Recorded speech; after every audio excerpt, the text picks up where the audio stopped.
విజయశాంతి గారి పరిస్థితి ఏంటి? అసలు ఓడిపోయే పార్టీలోకే వెళ్తున్నారు. ఆ పార్టీలు మారడం వల్ల ఆవిడ రాజకీయ భవిష్యత్తు కొంత డౌట్ఫుల్ గా ఉందంటారా?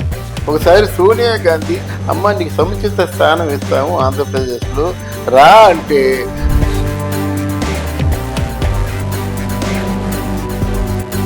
సీఎం అయ్యే ఛాన్సెస్ ఉండేవా విజయశాంతి గారికి? ఎవరికి ఉన్నాయి కదా. విజయశాంతికి మీకు తెలీదు.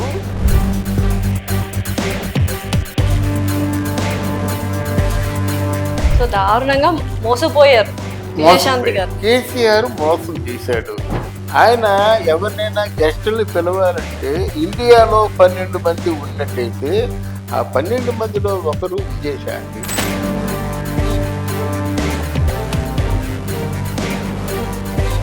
హాయ్ హలో నమస్తే, వెల్కమ్ టు అవర్ ఛానల్. ప్రముఖ రాజకీయ విశ్లేషకులు అలాగే మూవీ క్రిటిక్ ఇమ్మంది రామారావు గారు మనతో పాటే ఉన్నారు. నమస్కారం సార్. నమస్తే. విజయశాంతి గారి పరిస్థితి ఏంటి? అసలు ఎందుకు అంత అనర్గళంగా మాట్లాడే మనిషి, రాజకీయాల్లో కూడా పాయింట్ టు పాయింట్ మాట్లాడే మనిషి, తను పార్టీలు మారడం వల్ల అటు ఇటు మారడం వల్ల ఓడిపోయే పార్టీనే తను ఎంచుకుంటోంది గత 2-3 ఏళ్ళుగా. ఇంకా చెప్పాలంటే పై మాటే ఒక 10 ఏళ్ళుగా, ఒక 5 ఏళ్ళుగా ఆవిడ ఓడిపోయే పార్టీలోకే వెళ్తున్నారు. ఆ పార్టీలు మారడం వల్ల ఆవిడ రాజకీయ భవిష్యత్తు కొంత డౌట్ఫుల్ గా ఉందంటారా? అంటే ఇక్కడ ఒక విషయం అర్థం చేసుకోవాలి. విజయశాంతి గురించి శాంతమ్మ అంటాను నేను. నన్ను ఒక తండ్రిలాగా చూస్తుంది. ఆవిడలో భోళా శంకరి అంటే అలా అంటే ఎవరైనా వచ్చి పొగిడితే ఇలాగా ఉబ్బిపోతుంది. కోపం వస్తే మహాచండి అయిపోతుంది. అది లేకపోతే ఆస్తులన్నీ ఎక్స్ట్రీమ్ గా ఉంటారు అన్నమాట. ఎవరైనా వచ్చి ఆపదంటే మాత్రం కరిగిపోతుంది అన్నమాట. లేకపోతే ఎవరైనా ఎంత అసెట్స్ ఉండేవి ఆవిడకి. తన సొంత డబ్బుతో పార్టీ నిర్మాణం చేసింది తల్లి తెలంగాణ.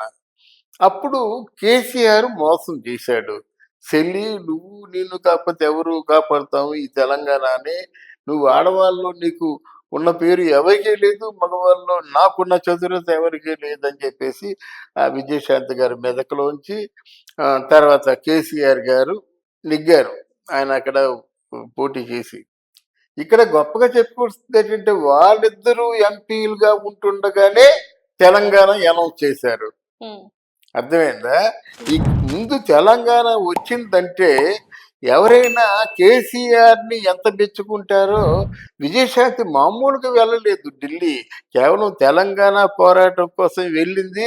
ఆ పోరాటం చాలా ఉధృతంగా చేసింది. అలాంటి కృతజ్ఞతాహీనులు వీళ్ళు. వాళ్ళు పక్కన పెట్టారు. అర్థమైందా?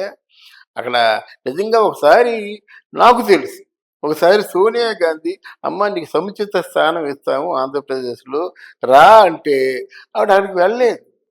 అంటే అంత పట్టుదల గల మనిషి మాట. దేనికంటే అక్కడ పరాయి వాళ్ళు ఏదో డబ్బులు ఇస్తారని ఆశించే మనిషి కాదు.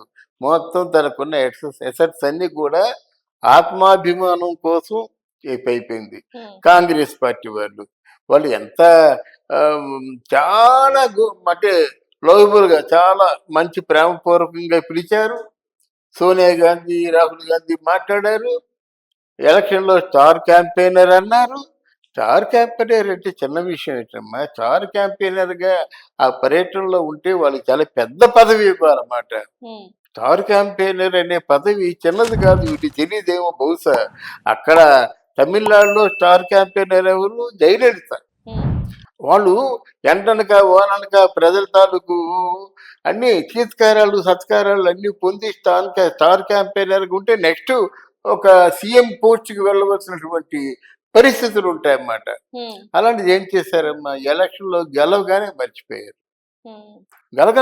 కదా.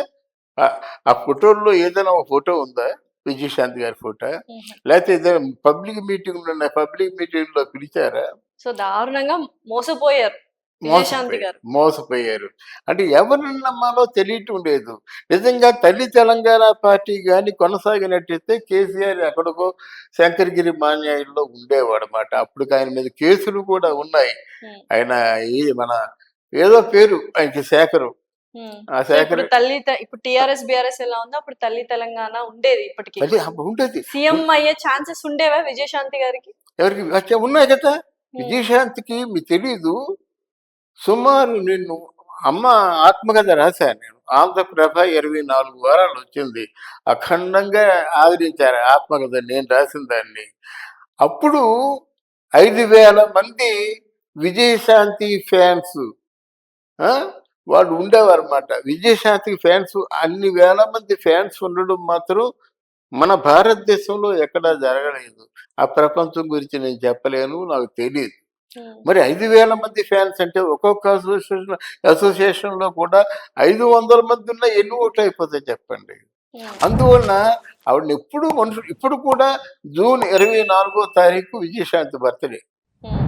జూన్ వస్తారు, అందరూ వస్తారు అన్నమాట, అందరూ వస్తారు. కనుక ఆవిడ ఆ బలాన్ని బలగాన్ని సరిగా ఉపయోగించుకోవటం లేదేమో, లేకపోతే ఏ పార్టీలో చేరినప్పుడు ముందే వ్యవహారాలు మాట్లాడలేదేమో.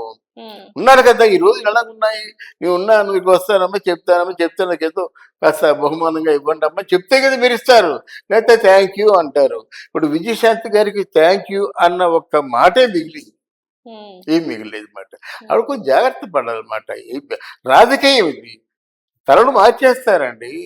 ఒకప్పుడు బీజేపీ పార్టీలో ఉన్నప్పుడు బీజేపీ తాలూకు సంస్థాపక అంటే ప్రథములు ఎవరు, మన అద్వానీ గారికి అత్యంత ఒక బిడ్డ లాంటి పేరు తెచ్చుకుంది. ఆయన ఎవరినైనా గెస్టుల్ని పిలవాలంటే ఇండియాలో 12 మంది ఉన్నట్టయితే ఆ 12 మందిలో ఒకరు విజయశాంతి. అంటే అంత నిజాయితీగా ఉంటుంది ఆవిడ, మాయ మాటలు చెప్పదు, అబద్ధాలు ఆడదు, తర్వాత ఎవరైనా కష్టం అంటే కరిగిపోద్ది. ఇవన్నీ ఆవిడకి మైనస్ పాయింట్లే. ఓకే. సో రాజకీయాల్లో అవన్నీ మైనస్ పాయింట్లే అమ్మా.